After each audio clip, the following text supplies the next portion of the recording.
Welcome to Bolivia. This commenter right here is asking for any stories of characters or individuals, their struggles, and how their lives differ from the West. I'm just gonna focus on the first part right here. An interesting story about an individual is the owner of this house that you're seeing right here. She actually in the 70s was a slave.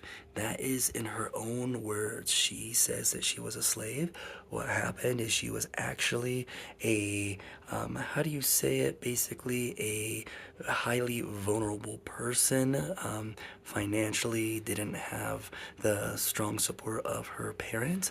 And yeah, so in the 70s, a lady offered her work, but turned into an sort of form of exploitation where she really wasn't making money and she was just indebted into, yeah, just working and just basically sleeping on the floor. And that same crazy lady also, she got kids from a little village. She would find families that had too many kids, like 10, 12 kids, and they couldn't hardly feed them. And then, she would go and say, hey, let me take your kid into the city. I'll teach your kid all these valuable skills for them to be able to learn how to work and have a good life in the city.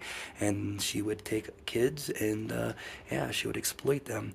Now that's just a short story of this lady that owns this house. Now you might think that this house right here is you might be like, oh, that's ugly.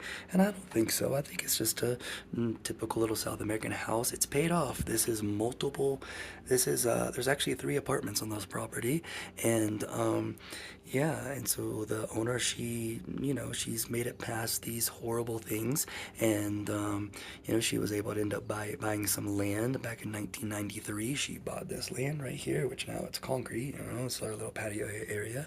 And, yeah, so she was able to later on build a little house, and then later on build another little house on the property, and later on build another little house on the property. I'm sitting in front of the third apartment, and yeah, so she lives off of this is her retirement plan.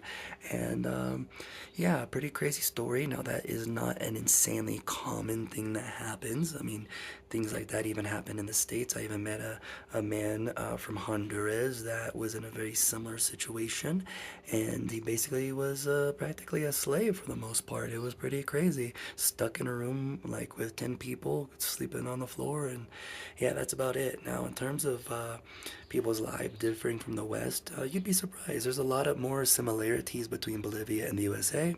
If you like this, stick